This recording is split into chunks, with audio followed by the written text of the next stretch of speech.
It begins on a rainy night in South Korea. A young woman named Min Ji-won suffers from mysterious nightmares, always involving water, drowning, and a shadowy female figure. She has no idea why these visions haunt her, because for the past 3 years, she has been living with amnesia. She can't remember her high school days, her old friends, or the events that led to her memory loss. At college, Ji-won seems quiet and reserved, far from the kind of person who would attract trouble. But strange things start happening when she hears news that one of her former classmates, Seo, has been found dead, drowned under mysterious circumstances. Ji-won barely remembers her, but the death stirs something inside her, and soon her nightmares grow worse. We're taken back in time, to Ji-won's high school years. She was once the leader of a close-knit clique that included Seo, Yoo-jong, and Mi Jae-young. The 4 girls were inseparable, but they also had a darker side. They enjoyed teasing and sometimes tormenting another girl in their school named Suin, who had once been Ji-won's best friend. One night, in an empty classroom, the girls decided to play a Korean version of the Ouija board called Bun Shinsaba. They jokingly asked the spirit world questions, but the mood turned eerie when the game's coin moved on its own. Eun-jong, half laughing and half nervous, declared, "If we don't send this ghost back, it will kill us all." None of them took the warning seriously. Not long after that night, strange and deadly events began. First, Seo drowned in what seemed like an accident. Then, Yoo-jong came to Ji-won in panic, saying, "She's coming for us. Suin is coming." Soon afterward, Yoo-jong was also found dead, drowned. Ji-won, terrified and confused, felt an invisible net closing in on her life. She begins trying to uncover the truth about her past, visiting Mi Jae-young, who is now living in a psychiatric hospital. Mi Jae-young reacts violently to Ji-won's presence, screaming at her to stay away. Later, Mi Jae-young too dies in a horrifying drowning incident. Slowly, Ji-won's memories return.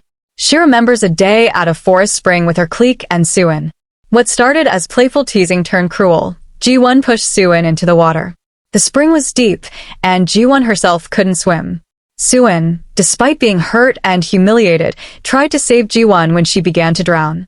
But in the struggle, Suin sank beneath the surface and never came back up. The truth becomes more disturbing. Ji-won realizes she was not the victim.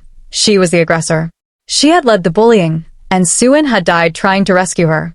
The guilt overwhelms her, but then another memory surfaces, one she never expected. On the day of the drowning, at the very moment she and Suin were struggling in the water, something supernatural happened. Ji-won's spirit and Suin's spirit switched bodies. The Ji-won who climbed out of the water that day was actually Suin, trapped in Ji-won's body. And the real Ji-won? Her spirit was trapped, wandering in darkness, clinging to the living world. That means the Ji-won we've been following all along is really Suin, living in the body of the girl who bullied her. The real Ji-won's spirit is the vengeful ghost that has been killing the other girls, one by one. In the final act, Suin, in Ji-won's body, tries to live a normal life, even starting to heal with the help of her boyfriend, Junho. But Ji-won's ghost isn't done. She tries to reclaim her body, and Suin, desperate to stop her, injures herself badly. She is rushed to the hospital. The movie ends with a chilling scene. Suin, recovered, visits a fish market where her mother works. As she approaches, her mother turns to look at her, but there's something wrong in her eyes. She smiles with an expression that doesn't belong to her at all. It's Ji-won's smirk. Somehow, the real Ji-won's spirit has taken over her mother's body. The haunting isn't over. The rain fell in heavy sheets against the windows, each drop blurring the view of the outside world. Min Ji-won sat motionless on her bed, staring at nothing, yet feeling everything, a deep, gnawing anxiety that had no name. She didn't remember much of her past before the last 3 years. A traffic accident, they said, had taken her memories. But the dreams never let her rest. Every night she awoke gasping, soaked in sweat, hearing the rush of water in her ears. A pale figure with long, dripping hair appeared in the dreams, eyes black and mouth frozen in a silent scream. Sometimes the figure would reach out to her. Sometimes it would drag her down into the darkness of deep water. One rainy morning, Ji-won overheard 2 classmates talking. Another death, a young woman named Seo had drowned. The name was strangely familiar, though Ji-won couldn't place why. That night, her dreams grew sharper. The figure in the water wasn't just a shadow anymore. It was a girl. A girl who looked at Ji-won with an expression that was equal parts sorrow and hatred. The past begins to bleed through. Drawn to the mystery, Ji-won began searching old yearbooks, looking for the face that haunted her. She discovered she had once been part of a close-knit clique in high school, herself, Eun Seo, Yoo Jong, and Mi Jae-young. There was also another girl in some photographs, standing a little apart, her smile hesitant. Suin. Visiting Yoo Jong, Ji-won hoped to find answers. But Yoo Jong seemed shaken at the sight of her. "You don't remember, do you?" she whispered. "She's coming for us. Suin is coming." Her voice cracked on the name. Before Ji-won could ask more, Yoo Jong shoved her out and slammed the door. The next morning, Yoo Jong's body was found drowned in her own bathtub. The police said it was a suicide. Ji-won knew better. The séance.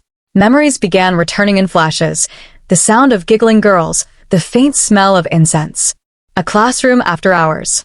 They were playing a Korean Ouija board called Bun Shinsaba, laughing as they asked the spirit questions.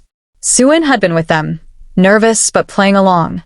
Then the coin had moved on its own. Someone, Ji-won thought it might have been Eun Jong, had mocked the game, saying, "If we don't send this ghost back, it will kill us all." That was when the lights flickered. The air turned cold. Suin had screamed. And just for a moment, Ji-won remembered feeling a strange pressure, like invisible hands closing around her throat. The last of the clique. Ji-won's next stop was Mi Jae-young, who now lived in a psychiatric hospital. The girl who had once been bold and loud now sat in the corner of her room, muttering to herself. When Ji-won approached, Mi Jae-young's eyes went wide with terror. She began screaming, clawing at the walls. "It's you. It's you," she cried. The nurses had to pull her away.